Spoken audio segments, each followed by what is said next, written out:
I eat at Walmart. You can eat there. It's fine. They're fine with it. And Walmart's great. They're always open. No one likes Walmart, but they're always open. That's why they're great. There was a fire at a Walmart, and they did not shut down. They remained open during the fire. Like, some people didn't even know there was a fire. Other people thought they were just selling fire. Like, that's not that crazy of a thing. I'm a Walmart guy. I think I'm in the middle, you know? I'm not Kmart. I'm not Target, you know? I'm not old money. I don't think I'm better than everybody. I'm just right in the middle. You ever go to Kmart? Like, Kmart doesn't even look open when you go in there.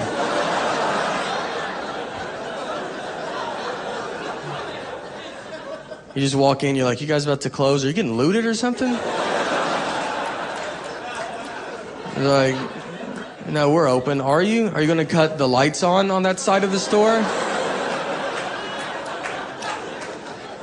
Maybe get some stuff, you know?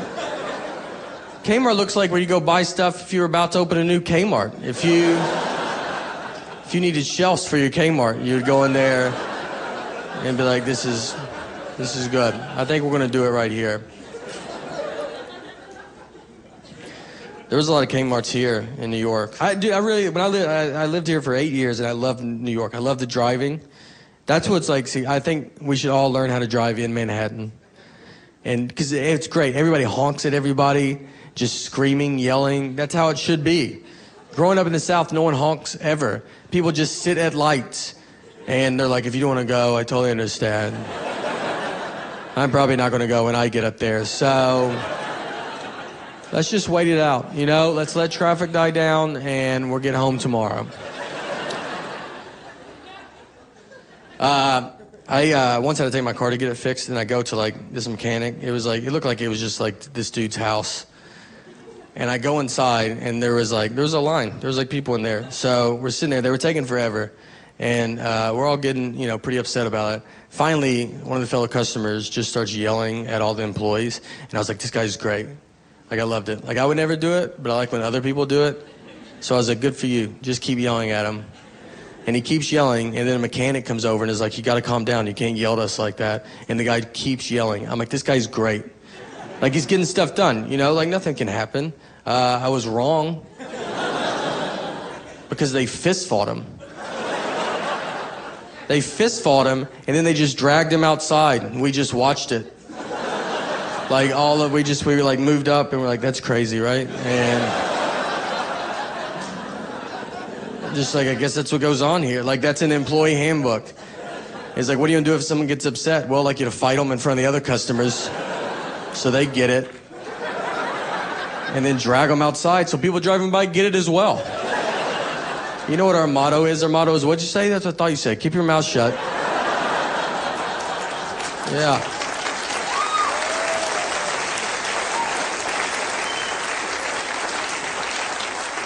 You know what?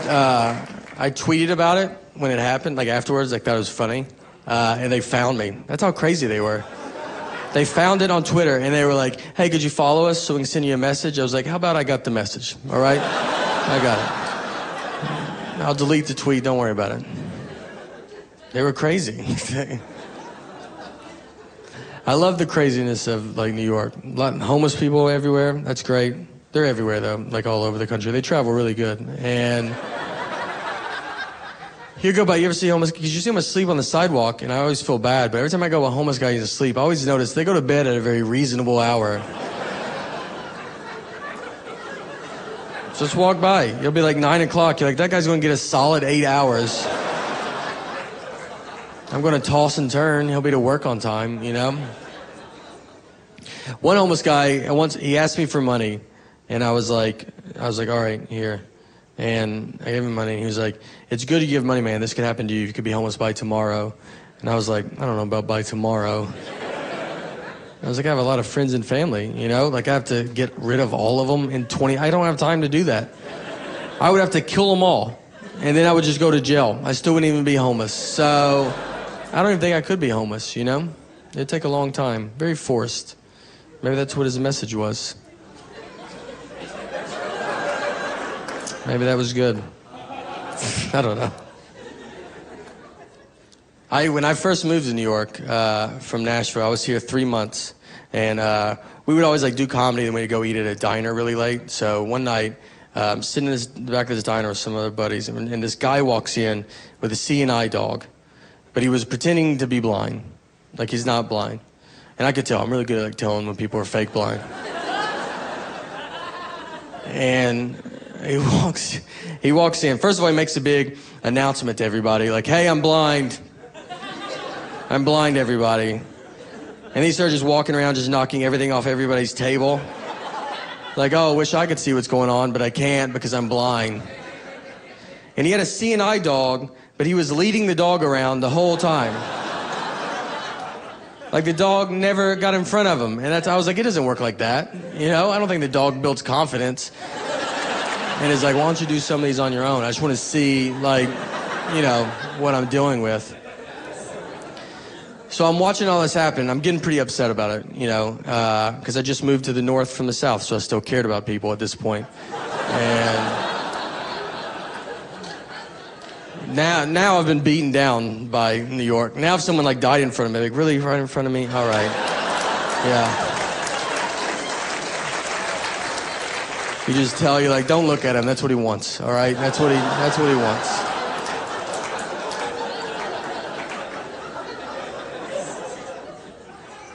So I'm like, all right, I gotta say something. So they said they kicked him outside. I get out there. In my Mayberry head, I think this is New York's biggest problem.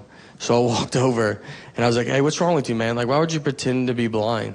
You know, how would you feel if you really were blind?" And he was like, "How would you feel if you were blind?" I was like, "What does that have to do with anything?" And then he sprayed me with mace. And let me tell you, blind or not, he was crazy accurate. It wasn't like, "Oh, did I get him?" It was both eyeballs directly. The bridge of my nose wasn't even wet. That's how good he was. Call my mom and you're gonna tell me the number.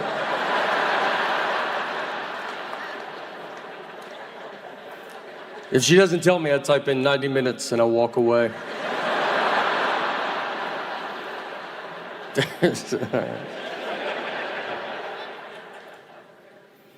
I do my own laundry. Thanks. Thank you. I think that's what it deserves.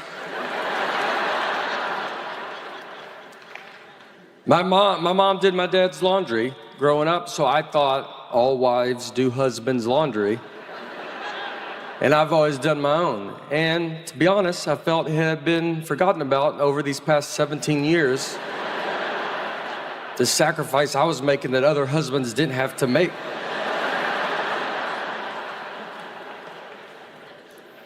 One day, I was like driving home and it popped in my head and I was like, all right, I'll bring that up.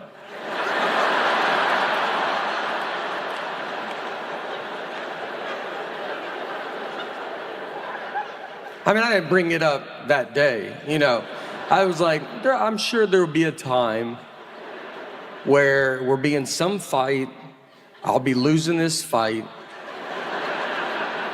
and then, I just come, I'm like, I do my own laundry.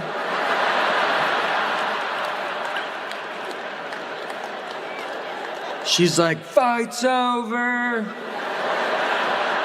You win, I forgot how good I got it.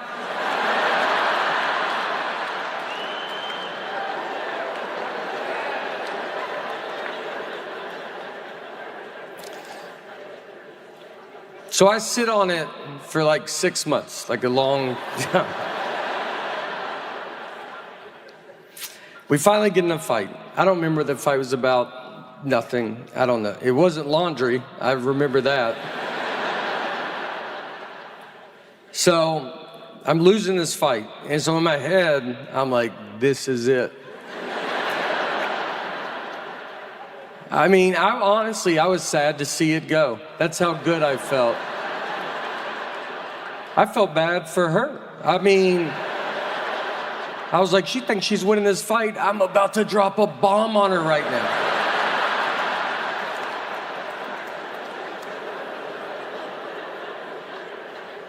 So just out of nowhere, I just go, I do my own laundry. And I mean, I said it like, they don't make them like this no more.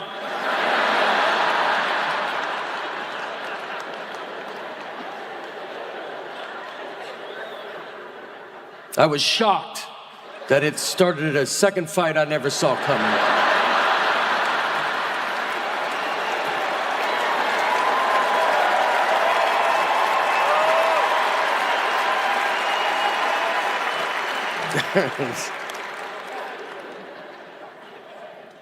We do laundry very differently. She'll read the labels, I'll wash a rug and a suit together. I don't know. You don't put your shoes in there? Put your shoes.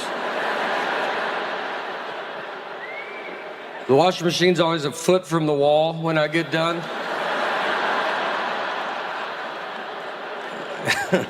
It's like, that was a lot of stuff you put in there, you know? Like, yeah. And look, it's almost all wet.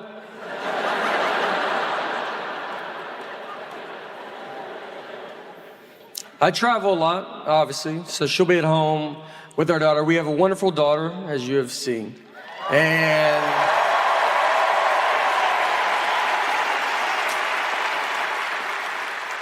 but I know it's hard because she's home, and my wife has to be the mom and the dad and the good and the bad parent, you know, and I come home and I'm super fun, or I'll mess up the routine. This is just stuff she tells me. And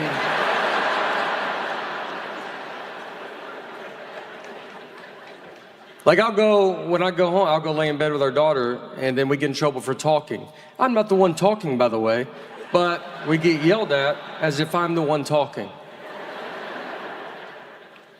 I do get it, because I don't think of the consequences with everything.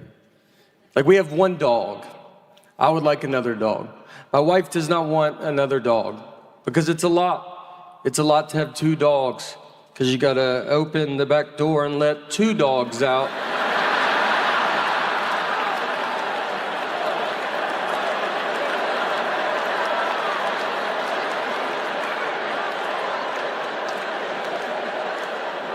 Then you shut it. And now they're out there. You're inside, not dealing with it. But then they want to come back in, and you're like, gotta go let all these dogs back in. You're like, one dog, two, look at all these dogs everywhere.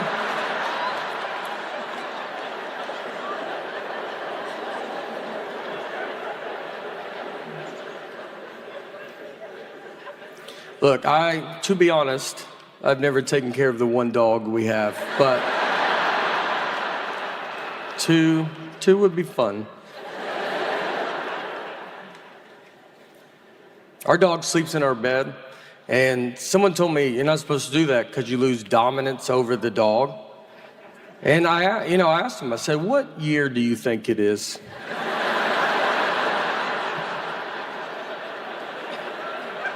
These are all doodles. They're barely dogs. It's a person. They're people. This guy acts like it's 1980 when you kept the dog outside all year. Those you needed dominance over. You had a wolf in the backyard. Friends come over, you want to go outside? I wouldn't.